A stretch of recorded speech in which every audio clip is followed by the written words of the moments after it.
One evening, Clara stood backstage at a sold-out concert, clutching a tumbler of bourbon.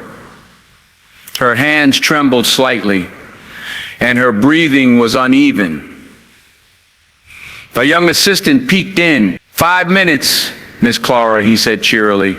Got it, she replied, forcing a smile that didn't reach her eyes. The assistant hesitated. You okay? Never better, she said, downing the drink in one long gulp. The show went on, and Clara dazzled the crowd as she always did.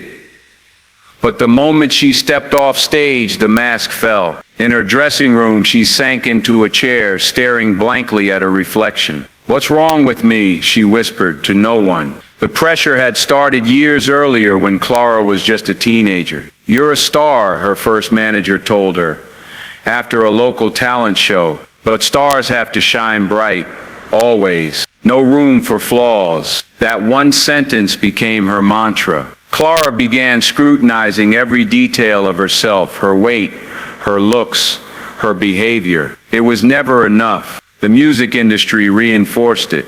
Producers commented on her body.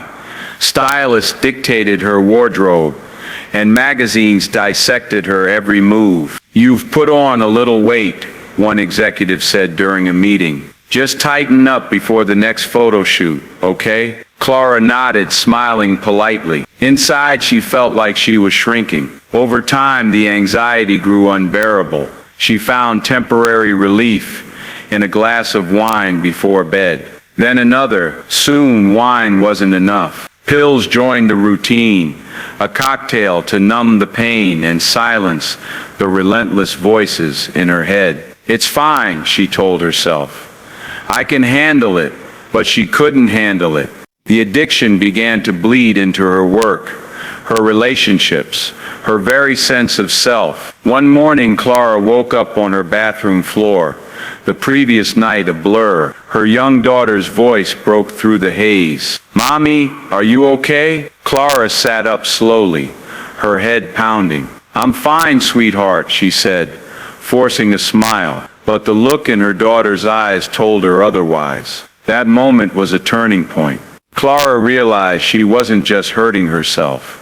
She was risking everything she loved. With the support of her family, she made the hardest decision of her life to seek help. Rehab was grueling. Clara confronted years of bottled-up insecurities, shame and fear. She journaled obsessively, pouring her soul onto paper. One entry read, I've been running from myself for so long, I don't know who I am anymore. But maybe it's time to stop running. Through therapy, Clara began to rebuild. She learned to silence the toxic voices that had driven her for so long. She found strength in vulnerability, discovering that her imperfections made her human, not unworthy. When she emerged from rehab, Clara decided to share her story. She penned a memoir, bearing her soul to the world. If even one person feels less alone because of this, she told a friend, then it's worth it.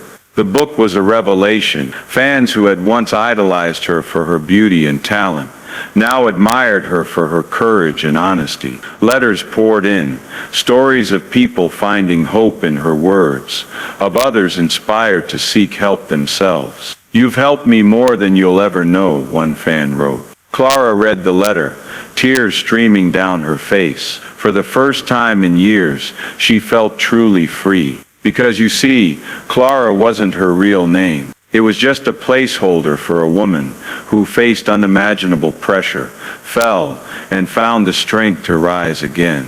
Today, the world knows her as Jessica Simpson, a singer, actress, entrepreneur, and survivor, whose memoir opened not just her life, but her heart. And now you know the rest of the story.